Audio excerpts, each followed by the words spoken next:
संयम और सदाचार की महिमा।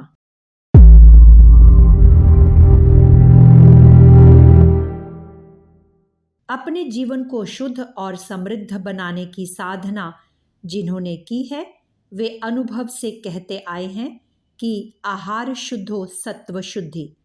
इस सूत्र के दो अर्थ हो सकते हैं, क्योंकि सत्य के दो माने हैं: शरीर का संगठन और चरित्र। अगर आहार शुद्ध है, यानी स्वच्छ है, ताजा है, परिपक्व है, सुपाच्य है, प्रमाण युक्त है और उसके घटक परंपरा अनुकूल हैं, तो उसके सेवन से शरीर के रक्त, मज्जा, शुक्र आदि सब घटक शुद्ध होते हैं।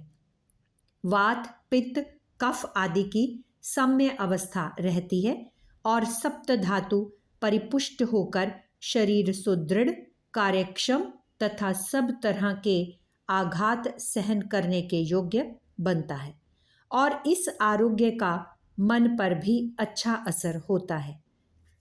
आहार शुद्धि का दूसरा और व्यापक अर्थ यह है कि आहार यदि प्रामाणिक है, हिंसा शून्य है और यज्ञ, दान, तप का फर्ज अदा करने के बाद प्राप्त किया गया है, तो उससे चारित्र्य शुद्धि में पूरी मदद मिलती है। चारित्र्य शुद्धि का आधार इस प्रकार की आहार शुद्धि पर ही निर्भर है। अगर यह बात सही है, आहार का चरित्र पर इतना असर है, तो विहार का यानी लैंगिक शुद्धि का चरित्र पर कितना प्रभाव हो सकता है, इसका अनुमान करना कठिन नहीं होना चाहिए। जिसे हम काम विकार कहते हैं अथवा लैंगिक आकर्षण कहते हैं, वह केवल शारीरिक भावना नहीं है। मनुष्य के सारे पहलू उसमें उत्तेजित हो जाते हैं और अपना अपना काम करते हैं। इसलिए जिसमें शरीर, मन, हृदय की भावनाएं और आत्मिक निष्ठा सबका सहयोग अपरिहार्य है, ऐसी प्रवृत्ति का विचार एकांगी दृष्टि से नहीं होना चाहिए। जीवन के सार्वभौम और सर्वोत्तम मूल्य से ही उसका विचार करना चाहिए। जिस आचरण में शारीरिक प्रेरणा के वश में होकर बाकी के सब तत्वों का अपमान किया जाता है, वह आचरण समाज द्रोह तो करता ही है, लेकिन उससे भी अधिक अपने व्यक्तित्व के प्रति महान द्रोह करता है। लोग जिसे वैवाहिक प्रेम कहते हैं, उसके तीन पहलू हैं।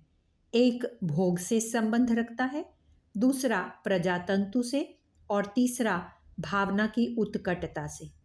पहली प्रधानता शारीरिक है, दूसरी मुख्यतः सामाजिक और व्यापक अर्थ में आध्यात्मिक।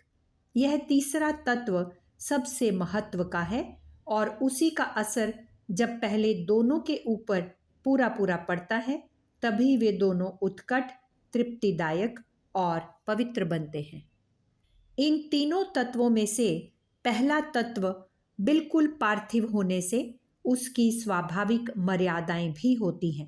भोग से शरीर क्षीण होता है, अति सेवन से भोग शक्ति भी क्षीण होती है और भोग भी नीरस हो जाते हैं। भोग से संयम का प्रमाण जितना अधिक होगा, उतनी ही अधिक उसकी उत्कृष्टता होगी। भोग में संयम का तत्व आने से ही उसमें आध्यात्मिकता आ सकती है। संयम पूर्ण भोग में ही निष्ठा और आध्यात्मिकता आकर टिक सकते हैं।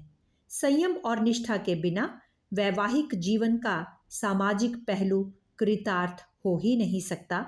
केवल लाभ हानि की दृष्टि से देखा जाए तो वैवाहिक जीवन का परम उत्कर्ष संयम और अनन्य निष्ठा में ही है।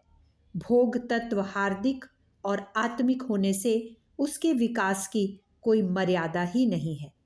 आजकल के लोग जब कभी लैंगिक नीति की स्वच्छंदता का प्रचार करते हैं, तब वे केवल भोग प्रधान पार्थिव अंश को ही ध्यान में लेते हैं।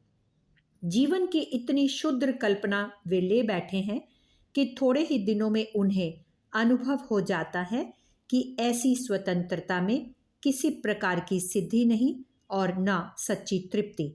ऐसे लोगों ने अगर उच्च आदर्श ही छोड़ दिया तो फिर उनमें तारक असंतोष भी नहीं बच पाता।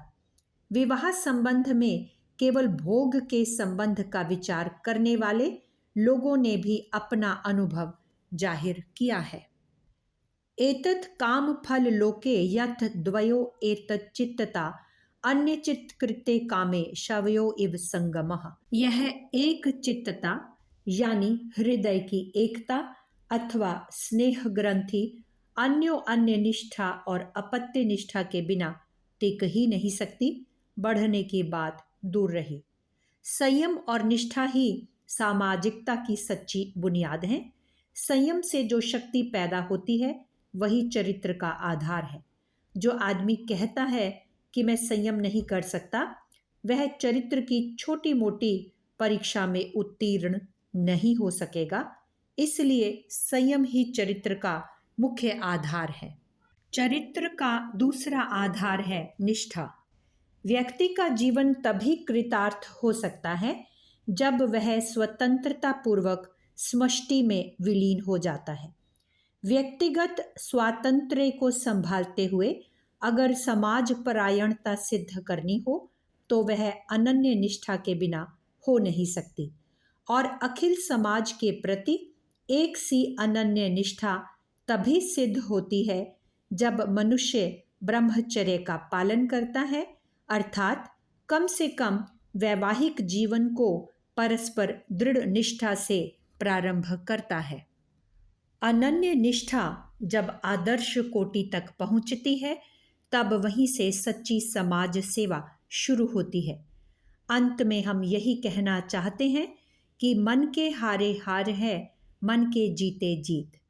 अगर आपने अपने मन को वश में कर लिया और आप उस पर विवेक का अंकुश रखते हैं तो आपको संसार के व्यवहार करते हुए भी कोई कठिनाई प्रतीत न होगी। वैराग्य, त्याग, विरक्ति, इन महातत्वों का सीधा संबंध अपने मनोभावों से है। यदि भावनाएं संकीर्ण हो, कलुषित हो, स्वार्थमयी हो तो चाहे कैसी भी उत्तम सात्विक स्थिति में मनुष्य क्यों न रहे, मन का विकार वहां भी पाप की सृष्टि करेगा। यदि भावनाएं उदार एवं उत्तम हैं तो अनिष्टकारक स्थिति में भी मनुष्य पुण्य एवं पवित्रता उत्पन्न करेगा।